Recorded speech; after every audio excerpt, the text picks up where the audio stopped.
नमस्कार, स्वागत है आपका हमारे यूट्यूब चैनल पर। बात करते हैं आरकेएसएमबी के आकलन तृतीय के पूर्व प्रश्न पत्र जो कि आरकेएसएमबी के यानी राजस्थान में बढ़ते शिक्षा क्रम के तहत जारी किए गए हैं, जिसमें अभ्यास प्रश्न पत्र नंबर 2 की बात करते हैं। कक्षा 3 विषय गणित के पहला प्रश्न दिया गया है। एक दुकान में कुछ वस्तुओं की कीमतें नीचे दिखाई गई है, जैसे कि एक किताब का 25 रुपये मूल्य है, पेंसिल का 10 रुपये और शॉर्पनर दिया गया है जिसका 5 रुपये है।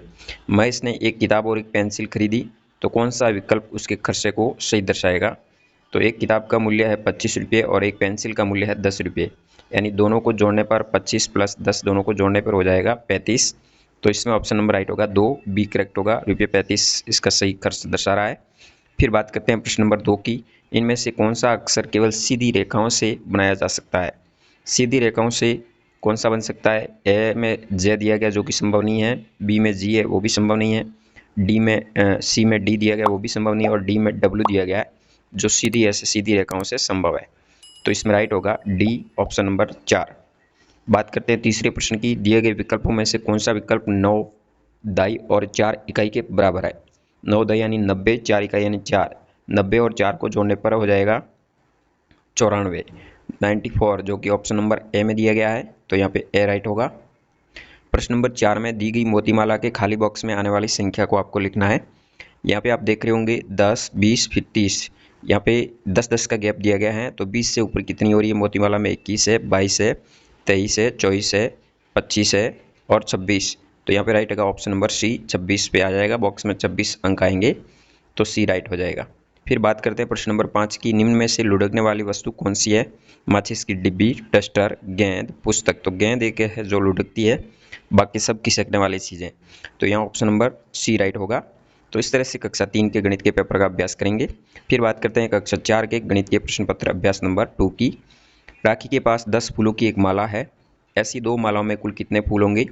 एक माला में 10 फूल है, दोनों में 20 हो जाएंगे, यानी ऑप्शन नंबर डी राइट होगा।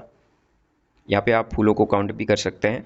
फिर दूसरा प्रश्न है, निम्न में से किस विकल्प में संख्याओं का जोड़ 15 + 8 के बराबर है?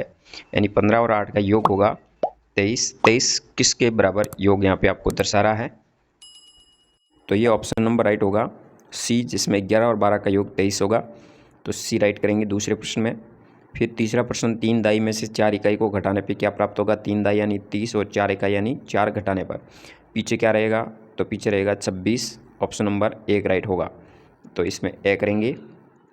फिर बात करते हैं प्रश्न नंबर 4 की। रमेश को 3 किलोग्राम शक्कर खरीदने के लिए 500 ग्राम की कितनी शक्कर की थैलियाँ लेनी होगी? तो 3 किलोग्राम खरीदनी है, 500 ग्राम की कितनी थैलियाँ आएगी? 500 यानी 1 किलोग्राम में 1000 ग्राम होते हैं, तो 2 थैली 1 किलो में आती है। 2 + 2 + 2 यानी टोटल 6 थैलियाँ हो जाएगी। तो ऑप्शन नंबर सी राइट हो जाएगा।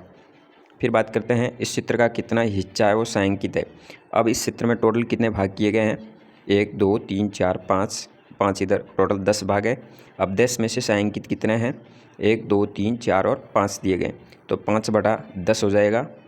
यदि ऑप्शन में है तो अच्छी बात है, इसी को करेक्ट करेंगे। यदि ये ना हो तो यहाँ पे तो बी में दिया गया 5/10। इसको छोटे रूप में यदि 5 का भाग एक बार जाएगा, इसमें 2 बार जाएगा, 1/2 भी दिया हुआ हो तो वो ऑप्शन राइट होगा। तो इस तरह से कक्षा 4 के प्रश्न पत्र का अभ्यास करेंगे। बात करते हैं कक्षा 6 के गणित विषय के प्रश्न पत्र की।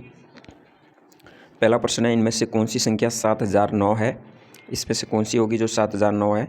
तो ऑप्शन नंबर डी में जो दिया गया है 7009 है। फिर दूसरा प्रश्न, निम्नलिखित संख्याओं का कौन सा जोड़ा 9 के गुणज को प्रदर्शित कर रहा है? तो यहाँ पे कौन सा जोड़ा है जो 9 के गुणज को प्रदर्शित कर रहा है?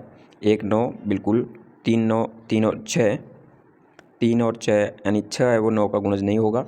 बाकी 18, 21, 27 और 45, या गुणज का मतलब है जो अंक होता है उसका उसमें भाग जाना चाहिए, यानी 9 का भाग केवल 27 और 45 में जा रहा है, तो यहाँ डी राइट होगा।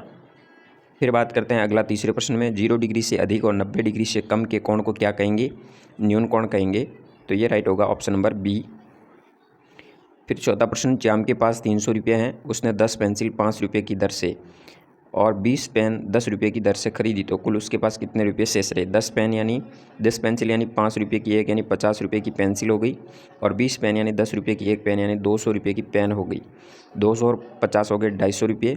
250 रुपये उसने खर्च कर दिए 300 में से, तो पीछे 50 रुपये शेष रहेंगे। उत्तर नंबर डी राइट होगा। फिर बात करते हैं 5वां प्रश्न, कक्षा 6 के विद्यार्थियों के गणित विषय के प्राप्तांक इस तरह से दिए गए हैं। तो बताइए 20 से कम प्राप्तांक प्राप्त करने वाले विद्यार्थियों की संख्या कितनी है। तो 20 से अंक कम है उनकी आप काउंटिंग करेंगे इसमें। तो यहाँ पे आप देख रहे होंगे कुल 7 विद्यार्थी जो कि 20 से कम अंक प्राप्त किए गए हैं, तो ए राइट होगा। फिर बात करते हैं कक्षा 7 के गणित विषय के प्रश्न पत्र की। पहला प्रश्न है, निम्नलिखित संख्याओं में से किस संख्या में अंक 4 का स्थानीयमान सबसे कम है।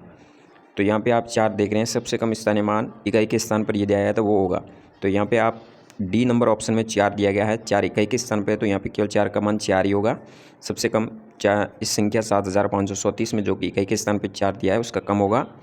फिर 2 नंबर प्रश्न की बात करते हैं, यदि एक कुर्सी का मूल्य 565 रुपये है, एक मेज़ का मूल्य कुर्सी के मूल्य से 135 रुपये अधिक है, तो ऐसी 10 मेज़ों का मूल्य क्या होगा। यानी 565 रुपये है वो कुर्सी का मूल्य है और कुर्सी के मूल्य से 135 अधिक है, यानी 565 और 135 को जोड़ेंगे तब उस एक मेज़ का मूल्य आएगा।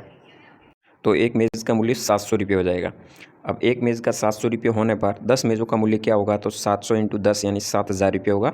यहाँ ऑप्शन नंबर सी राइट होगा। दूसरे प्रश्न में 7000 रुपये आंसर होगा। फिर तीसरे प्रश्न की बात करते हैं, यहाँ पे आपको 35 में से घटाना है -3 + -8 को। तो यहाँ पे प्लस माइनस माइनस हो जाएगा, यहाँ पर माइनस माइनस प्लस हो जाएगा। इनको जोड़ने पर क्या उत्तर आएगा, तो यहाँ पे माइनस माइनस प्लस होने पर 3 प्लस के हो जाएंगे, 35 के साथ 3 जुड़ जाएंगे 38, और ये माइनस के 8 हो जाएंगे। घटने पर पीछे 30 रहेगा, ऑप्शन नंबर डी राइट होगा। फिर बात करते हैं प्रश्न नंबर 4 की, संख्याएँ 6, 18 और 32 का महत्वपूर्ण समापवर्तक क्या होगा। तो इसका महत्वपूर्ण समापवर्तक होगा 2, ए ऑप्शन राइट करेंगे। फिर बात करते हैं 948 में 13 का भाग देने पर शेषफल क्या प्राप्त होगा। तो यहाँ पे आपको 13 का भाग देना है। भाग देने के उपरांत जो शेष रहता है वो आपको यहाँ पे टिक करना होगा। भाग देने पर यहाँ पे शेषफल 12 रहेगा, ऑप्शन नंबर बी राइट होगा। तो इस तरह से आप गणित विषय के प्रश्न पत्र का अभ्यास करेंगे कक्षा 3, 4, 6, 7 के RKSMB के आकलन तृतीय के लिए। धन्यवाद। जय हिंद, वंदे मातरम।